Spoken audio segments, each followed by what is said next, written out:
GK GS से महत्वपूर्ण प्रश्न है बीपीएससी टीआरई 3.0 एवं टीआरई 4.0।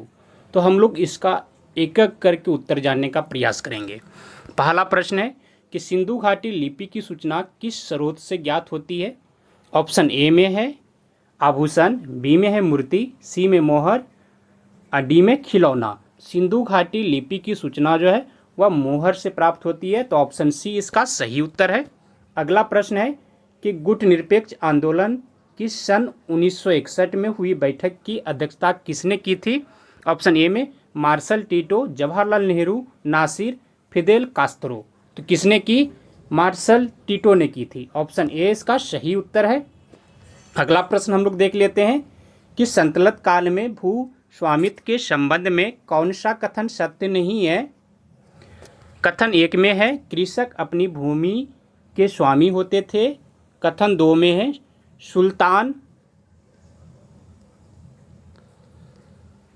सुल्तान या उसके इक्तेदार केवल उपज या फसल के एक भाग को भू राजस्व के रूप में वसूल कर सकते थे।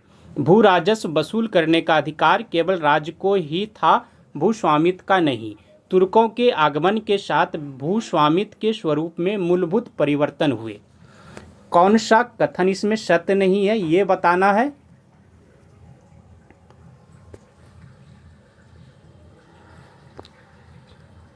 इसमें कथन 4 जो है वह सही नहीं है। तुर्कों के आगमन के साथ भू स्वामित्व के स्वरूप में मूलभूत परिवर्तन हुए, ये गलत है। बाकी ये तीनों सही है, तो ऑप्शन डी हो जाएगा प्रश्न के हिसाब से सही। अगला प्रश्न हम लोग देख लेते हैं कि किस सिख गुरु को जहांगीर ने मृत्युदंड दिया था। ऑप्शन ए में है हरिकिशन, गोविंद सिंह, तेग बहादुर, अर्जुन देव। किस सिख गुरु को जहांगीर ने मृत्युदंड दिया था, तो सही उत्तर हो जाएगा इसका अर्जुन देव को। ऑप्शन डी इसका सही उत्तर है। अगला प्रश्न है कि कौटिल्य का संबंध किस विश्वविद्यालय से था। ऑप्शन ए में वैशाली है, पाटलिपुत्र है, नालंदा है, तक्षशिला है। कौटिल्य का संबंध किस विश्वविद्यालय से था, तो वह तक्षशिला से था। तो ऑप्शन डी इसका सही उत्तर है। अगला प्रश्न हम लोग देखते हैं कि निम्न में से किसने मुगल काल में ऐतिहासिक विवरण लिखा है। ऑप्शन ए में है नूरजहां बेगम, गुलबदन बेगम, रजिया सुल्तान, जहां आरा बेगम। निम्न में से किसने मुगल के ऐतिहासिक विवरण को लिखा है, तो वह गुलबदन बेगम में लिखा है।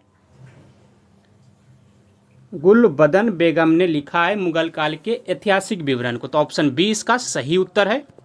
अगला प्रश्न है कि सिराजुद्दौला के साथ अंग्रेज ने कौन सी संधि की थी।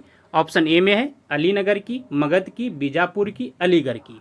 सिराजुद्दौला के साथ अंग्रेज ने कौन सी संधि की थी, तो अलीनगर की संधि की थी। ऑप्शन ए इसका सही उत्तर है। अगला प्रश्न है कि सती प्रथा का निषेध किस वर्ष किया गया। ऑप्शन ए में 1809, 1829, 1819, 1929। सती प्रथा का निषेध किस वर्ष किया गया, तो वह 1829 में किया गया। ऑप्शन बी इसका सही उत्तर है। अगला प्रश्न है कि पूना पैक्ट गांधी और किसके मध्य में हुआ था। ऑप्शन ए में मैकडोनाल्ड, अंबेडकर, क्रिप्स, जिन्ना। किसके मध्य में हुआ था? गांधी और अंबेडकर के बीच में हुआ था, तो ऑप्शन बी इसका सही उत्तर है। अगला प्रश्न है कि सन 1917 के कलकत्ता अधिवेशन में कांग्रेस के अध्यक्ष कौन थे। ऑप्शन ए में एनी बेसेंट, लोकमान्य तिलक, मदन मोहन मालवीय, अबुल कलाम आजाद। तो एनी बेसेंट थे। ऑप्शन ए इसका सही उत्तर है। अगला प्रश्न है poverty and British rule in India के लेखक कौन है। ऑप्शन ए में है सी Rajagopalachari, Dadabhai Naoroji, Jawaharlal Nehru, S Radhakrishnan. Poverty and British rule in India के लेखक कौन है, तो वह दादा भाई नौरोजी है। ऑप्शन बी इसका सही उत्तर है। अगला प्रश्न है कि वंदे मातरम के प्रथम संपादक कौन थे। ऑप्शन ए में अरविंद घोष, रविंद्रनाथ टैगोर, बंकिम चंद्र चटर्जी, रास बिहारी बोस। वंदे मातरम के प्रथम संपादक कौन थे, तो वह बंकिम चंद्र चटर्जी थे। ऑप्शन सी इसका सही उत्तर है। अगला प्रश्न हम लोग देख लेते हैं कि भारत सरकार ने राष्ट्रगान को कब अधिगृहित किया था। ऑप्शन ए में 15 अगस्त 1947, 26 जनवरी 1950, 24 जनवरी 1950, 24 नवंबर 1949। भारत सरकार ने राष्ट्रगान को कब अधिगृहित किया था, तो इसका सही उत्तर हो जाएगा 24 जनवरी 1950 को। ऑप्शन सी इसका सही उत्तर है। अगला प्रश्न है कि हिंदुस्तान सोशलिस्ट रिपब्लिकन आर्मी का गठन किसने किया था? ऑप्शन ए में बी.डी. सावरकर, रास बिहारी बोस, चंद्रशेखर आजाद, सरदार भगत। तो सही उत्तर हो जाएगा इसका ऑप्शन डी, सरदार भगत सिंह ने। ऑप्शन डी इसका सही उत्तर है। अगला प्रश्न है कि उच्चतम न्यायालय में भारत की प्रथम महिला न्यायाधीश कौन थी? ऑप्शन ए में विजयलक्ष्मी पंडित, एम फातिमा बेबी, उषा मेहता, सुधा कुलकर्णी, कौन थी? तो एम फातिमा बेबी थी। ऑप्शन बी इसका सही उत्तर है। अगला प्रश्न है कि भारतीय संविधान के मूल कर्तव्यों के प्रावधान की संस्तुति किस आयोग ने की है? ऑप्शन ए में ठक्कर आयोग, आयंगर समिति, स्वर्ण सिंह समिति, बलवंत राय समिति। तो सही उत्तर इसका हो जाएगा स्वर्ण सिंह समिति। ऑप्शन सी इसका सही उत्तर है। अगला प्रश्न है कि आपातकाल की घोषणा किस अनुच्छेद में निहित है? ऑप्शन ए में है अनुच्छेद 352, अनुच्छेद 368, अनुच्छेद 356, अनुच्छेद 370। आपातकाल की घोषणा किस अनुच्छेद में निहित है? तो वह अनुच्छेद 352 में है। ऑप्शन ए इसका सही उत्तर है। अगला प्रश्न है कि राज्य के नीति निर्देशक तत्वों का प्रावधान संविधान के किस अनुच्छेद में किया गया है? ऑप्शन ए में 33 से 48, 39 से 54, 36 से 51, 41 से 56। राज्य के नीति निर्देशक तत्व तो 36 से 51, ऑप्शन सी इसका सही उत्तर है। अगला प्रश्न है कि भारत के किस राज्य में सबसे पहले पंचायती राज प्रारंभ किया गया? ऑप्शन ए में उत्तर प्रदेश, राजस्थान, बिहार, मध्य प्रदेश। नागौर राजस्थान में। ऑप्शन बी इसका सही उत्तर है। अगला प्रश्न हम लोग देख लेते हैं कि संविधान की 8वीं अनुसूची में सम्मिलित भाषाओं में से हिंदी के बाद कौन सी भाषा सर्वाधिक बोली जाती है? ऑप्शन ए में बंगाली, मराठी, गुजराती, तेलुगु। कौन सी बोली जाती है? तेलुगु हिंदी के बाद सबसे अधिक। तो ऑप्शन डी इसका सही उत्तर है। अगला प्रश्न है कि 13वें वित्त आयोग के अध्यक्ष कौन है? ऑप्शन ए में है जसवंत सिंह, एम जैकब, केसी पंत, विजय एल केलकर। 13वें वित्त आयोग के अध्यक्ष कौन है? ये तो पुराना क्वेश्चन हो गया, वैसे पूछ रहा है 13वें, तो केसी पंत थे उस समय। ऑप्शन सी इसका सही उत्तर है। अगला प्रश्न देख लेते हैं कि प्रथम वित्त आयोग के अध्यक्ष कौन थे? ऑप्शन ए में केसी नियोगी, केसी पंत, एम जैकब, विजय एल केलकर। तो केसी नियोगी थे। ऑप्शन ए इसका सही उत्तर है। प्रथम वित्त आयोग के अध्यक्ष केसी नियोगी थे। ऑप्शन ए इसका सही उत्तर है। अगला प्रश्न हम लोग देख लेते हैं कि भारत के उच्चतम न्यायालय के प्रथम मुख्य न्यायाधीश कौन थे? ऑप्शन ए में S R. Das, H J. Kania, A K. Chandra, A M. Khusro. कौन हो जाएगा? एच.जे. कानिया। ऑप्शन बी इसका सही उत्तर है। अगला प्रश्न देख लेते हैं हम लोग कि भारत के प्रथम उपराष्ट्रपति कौन थे? ऑप्शन ए में doctor Rajendra Prasad, M P. Shastri, doctor Sarvepalli Radhakrishnan, Lal Bahadur Shastri. तो इसका सही उत्तर हो जाएगा option C, doctor Sarvepalli Radhakrishnan. Option C इसका सही उत्तर है। अगला प्रश्न देख लेते हैं हम लोग कि भारत के प्रथम उप प्रधानमंत्री कौन थे? ऑप्शन ए में मोरारजी देसाई, जगजीवन राम, चौधरी चरण सिंह, वल्लभ भाई पटेल, यानी सरदार वल्लभ भाई पटेल। तो ऑप्शन डी इसका सही उत्तर है। अगला प्रश्न है कि भू राजस्व वसूल करने के लिए ठेके पर भू राजस्व वसूली का अधिकार प्रदान करने की व्यवस्था सल्तनत काल में प्रचलित थी। निम्नलिखित में से उपरोक्त प्रकार से भू राजस्व की वसूली नहीं करते थे। कौन से प्रकार से नहीं करते थे? ग्राम के मुखिया, पटवारी, गवर्नर, अधीनस्थ शासक। तो कौन नहीं करते थे ये पूछ रहा है। तो इसका सही उत्तर हो जाएगा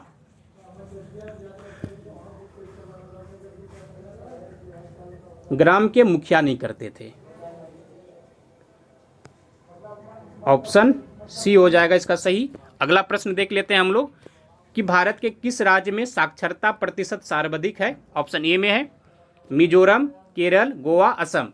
साक्षरता प्रतिशत सर्वाधिक पूछ रहा है तो केरल हो जाएगा। ऑप्शन बी इसका सही उत्तर है। अगला प्रश्न देख लेते हैं हम लोग कि कौन सा रंग मूल रंग के अंतर्गत नहीं आता है? ऑप्शन ए में नीला, काला, लाल, हरा। कौन सा रंग मूल रंग के अंतर्गत नहीं आता है? तो काला नहीं आता है। ऑप्शन बी इसका सही उत्तर है। अगला प्रश्न देख लेते हैं हम लोग कि लगान निर्धारित की बटाई प्रणाली के अंतर्गत बटाई का कौन सा तरीका सल्तनत काल में प्रचलित नहीं था?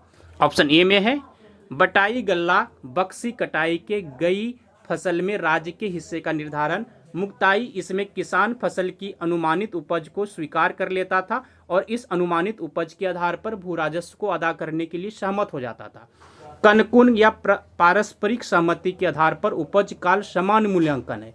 पिछली उपज के आधार पर भू राजस्व का निर्धारण। तो इसका सही उत्तर हो जाएगा ऑप्शन सी, कनकुन का पारस्परिक सहमति के आधार पर उपज काल समान मूल्यांकन। ऑप्शन सी इसका सही उत्तर है। अगला प्रश्न है कि समान तापक्रम पर कौन सी धातु द्रव के रूप में पाई जाती है। ऑप्शन ए में टंगस्टन, पारा, सिलिकॉन, स्ट्रोंशियम। तो कौन सा इसका सही उत्तर हो जाएगा, पारा। समान तापक्रम पर कौन सी धातु द्रव्य मात्रा में पाई जाती है, तो वह पारा। ऑप्शन बी इसका सही उत्तर है। अगला प्रश्न है, बिल्ली दिन में क्यों सोती है। ऑप्शन ए में स्वभाववश नींद, दिन में नींद आने से, पुतली बड़ी होने के कारण, इनमें से कोई नहीं। सही उत्तर हो जाएगा पुतली बड़ी होने के कारण बिल्ली दिन में सोती है। तो ऑप्शन सी इसका सही उत्तर है। अगला प्रश्न है कि निम्नलिखित में से किस धातु में नाइट्रिक अम्ल का प्रभाव नहीं पड़ता है। ऑप्शन ए में तांबा हो जाएगा, जस्ता, चांदी, प्लेटिनम। तो सही उत्तर इसका हो जाएगा ऑप्शन डी, प्लेटिनम। अगला प्रश्न है कि निम्न में से किसके साथ कास्टिक सोडा को उबालकर साबुन तैयार किया जाता है। ऑप्शन ए में ग्लिसरीन, अल्कोहल, तेल, इनमें से कोई नहीं। सही उत्तर हो जाएगा तेल। अगला प्रश्न देख लेते हैं हम लोग कि कार्डियोग्राम का प्रयोग होता है किसके लिए। कार्डियोग्राम का प्रयोग किसके लिए होता है। हृदय के धड़कन को मापने के लिए, पौधे की वृद्धि मापने हेतु, आर्द्रता मापने के लिए, रक्तचाप मापने के लिए। कार्डियोग्राम का प्रयोग होता है किस लिए, तो वह हृदय की धड़कन को मापने के लिए। ऑप्शन ए इसका सही उत्तर है। अगला प्रश्न है, अधिक दूध से क्रीम अलग हो जाती है तो दूध का घनत्व क्या होता है। घट जाता है, बढ़ जाता है, अपरिवर्तित रहता है, कभी बढ़ता है, कभी घटता है। तो बढ़ जाता है। ऑप्शन बी इसका सही हो जाएगा। दूध से क्रीम को जब अलग किया जाता है तो दूध का घनत्व बढ़ जाता है। तो ऑप्शन बी इसका सही उत्तर है। अगला प्रश्न है, मनुष्य के कपाल में अस्थियों की कुल संख्या कितनी होती है। ऑप्शन ए में 28, 18, 12, 15। कितना होगा, तो वह 28 होगा। ऑप्शन ए इसका सही उत्तर है। अगला प्रश्न देख लेते हैं हम लोग, शरीर में सबसे अधिक भाग होता है किसका। ऑप्शन ए में है अस्थि का, रक्त का, त्वचा का, जल का। शरीर में सबसे अधिक भाग किसका होता है, तो वह रक्त का।